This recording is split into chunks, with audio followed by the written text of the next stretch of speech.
Hi and welcome to this art workshop provided by Arts for All Nevada and Washoe County School District.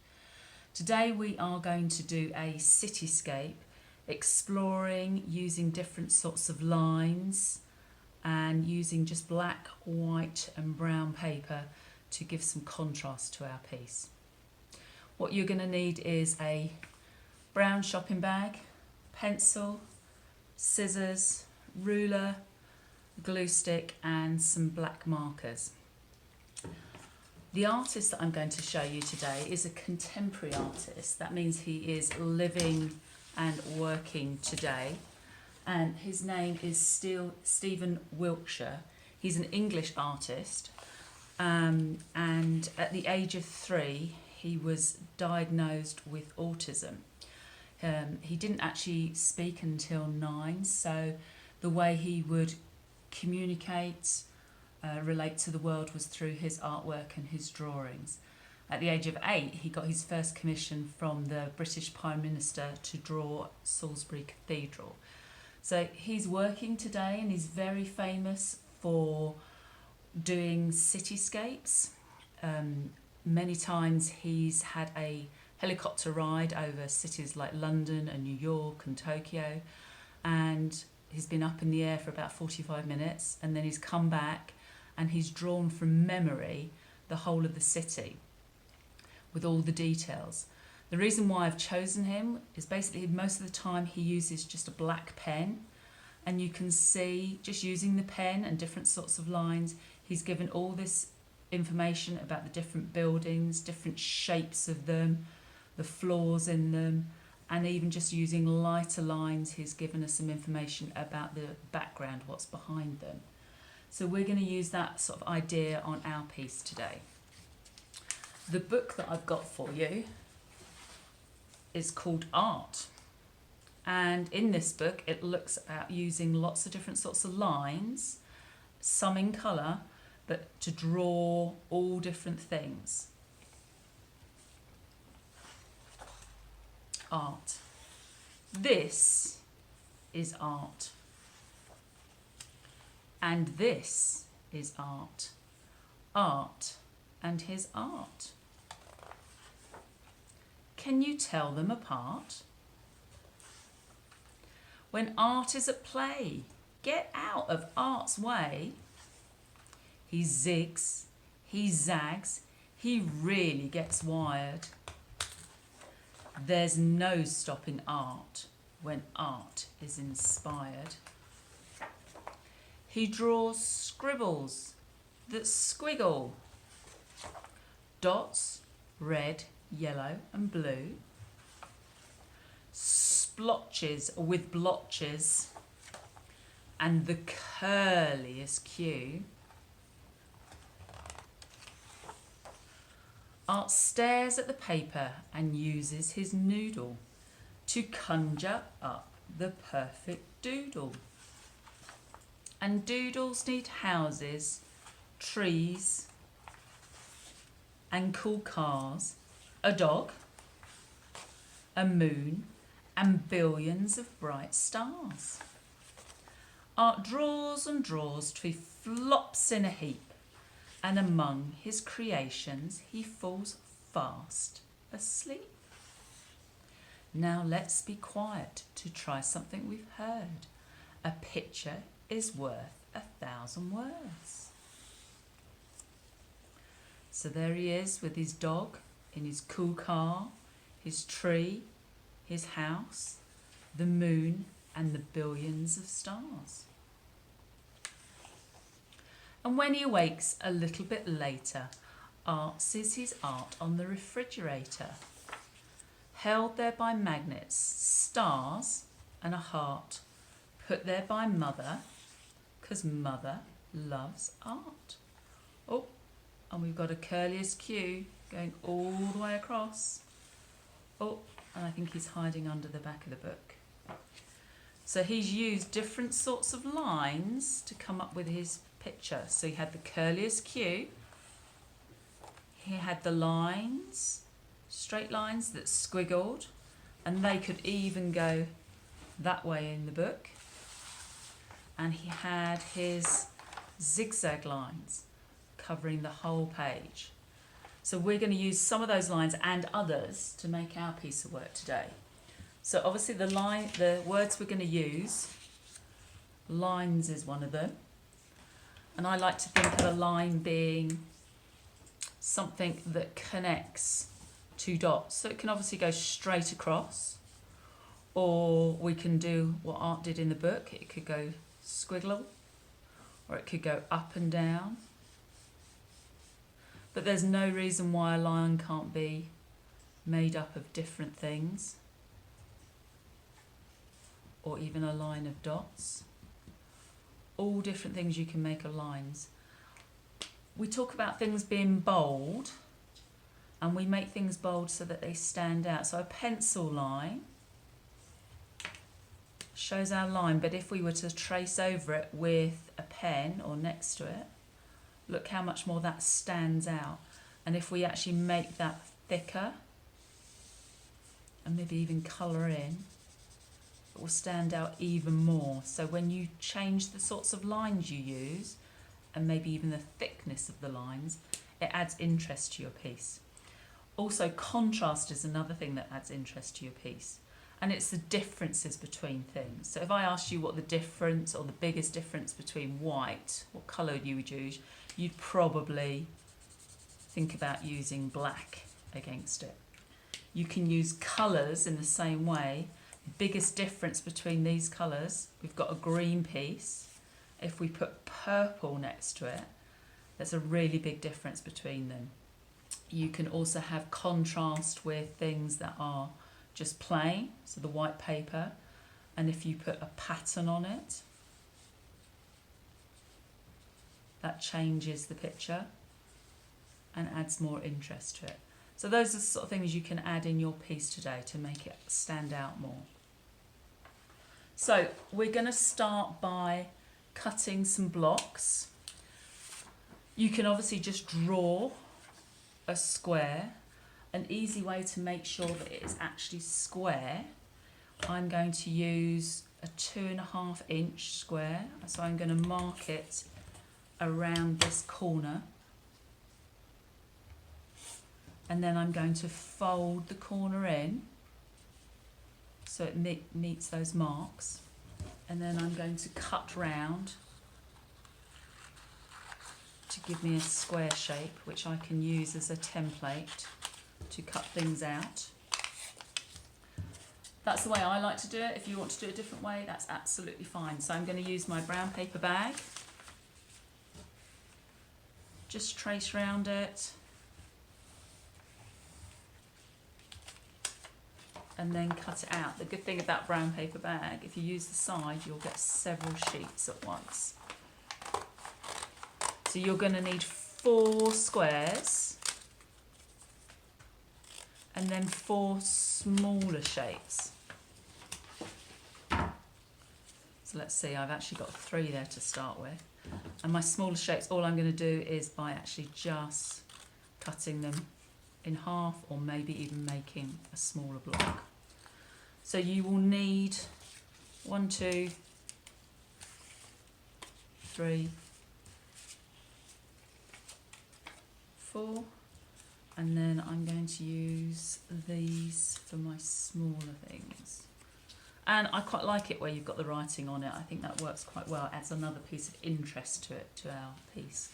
And what we're going to do is we're going to actually use some different sorts of lines on these. So I've got a sheet here that will give you some ideas. And we've also got some from the book.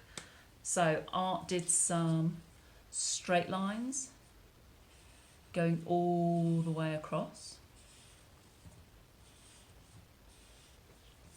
He did some wavy lines going all the way across. And we also had some zigzags.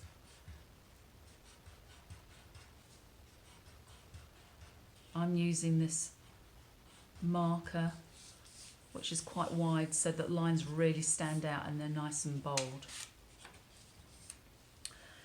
So maybe I'm going to go and use some straight lines, but I'm going to change it because I'm actually going to go across the other way and make it into a checkerboard. Maybe I'm going to do like railway tracks. Make sure you cover the whole of your shape though, so it's not just one part of it. Maybe I'm going to do some dots on this one. Maybe I'm going to do my curliest Q, which was in the book, which is one of my favourites. Oh, I don't know, let's do a wavy line. So I'm going to do a wavy line, but I'm going to make it a little bit different. Tighten up those waves. See if you can come up with some of your own. You don't have to use mine. You have a look around your house, you might find some more ideas of lines you can use. And then what you will need is a white piece of paper. I'm just using my printer paper again. I'm going to use what we call it landscape. So it's going to be long across the bottom and short away from you. And I'm going to glue in my blocks to make my city. So I'm going to go around the outside of my blocks. I'm going to stick them on. They don't all have to be right next to each other, but they are like building blocks, so they stand straight up and not at an angle like this. So they're going to stack on top of each other or next to each other.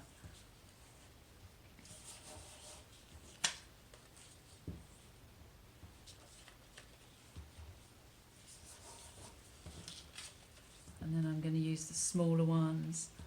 Maybe they're going to connect them.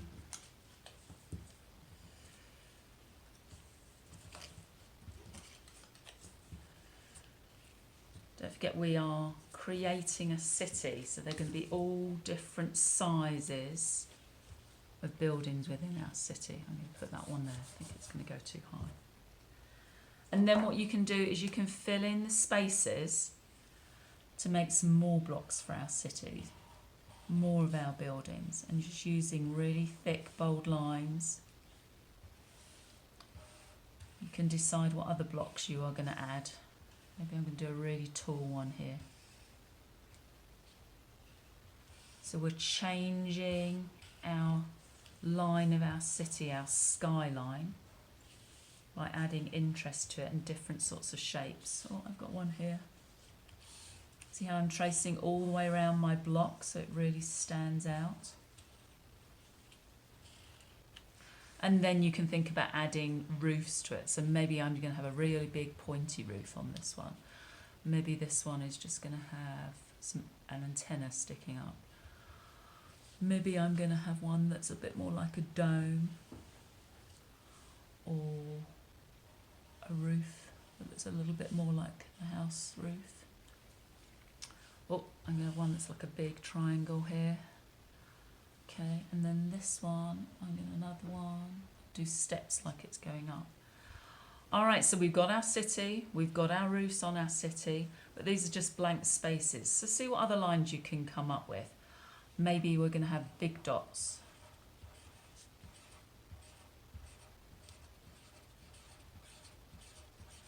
All the way across. Maybe we're going to have some X's. And we can change them by colouring some of these pieces in. So they become nice and bold and really stand out. Oh, I'm going to do some lines, almost like railings at the top there. Fill that one in. Maybe have lines coming this way. So we've got lines going horizontally and lines going vertically, so they stand out. Maybe that's going to have a chimney on top of it. Maybe we are going to do our checkerboard again. But this time I'm actually going to colour in between them. I'm not worrying too much about doors or windows. If you want to use those shapes, you obviously can do. I'm going to outline my pieces here. Oh, I'm going to do some dotted lines. And these lines are actually going to go diagonally across.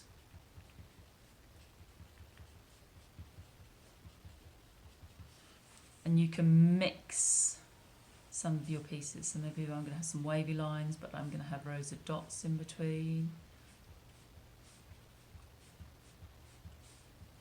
Maybe I'm going to do some blocks that almost look like windows. Maybe we'll use lines just to follow that shape, and we'll follow the curve here.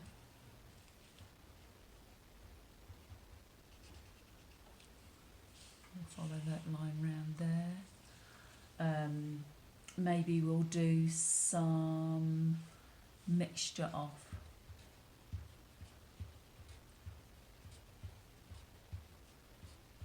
You can take your time. I'm doing this quite quickly so you get a good idea of what it looks like.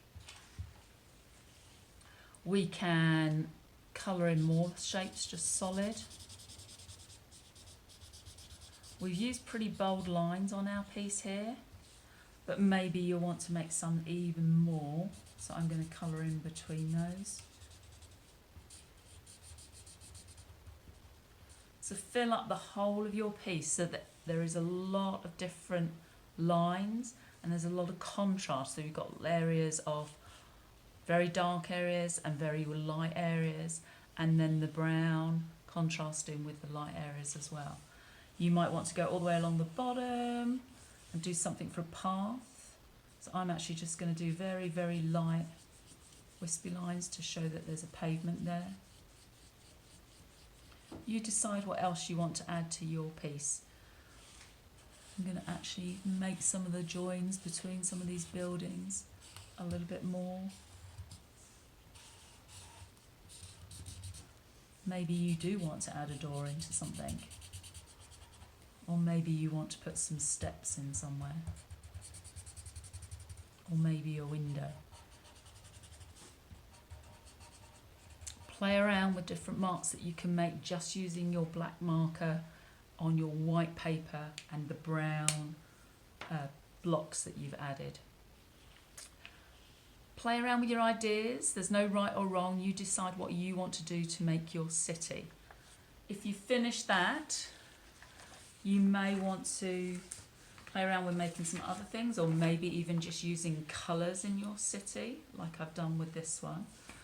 The other thing that I decided to do was look at a city in a different way. So I got a map of Reno, and I used my different sorts of lines, and I actually added colours into them, and I used the lines of the roads to make different shapes. So I've coloured the whole of the city map in Reno, different colours and different lines. So explore the different lines that you can make, see how many different combinations you can come up with, and see how the colours affect the lines, see if they change them. Happy exploring. I hope to see you next time. Bye.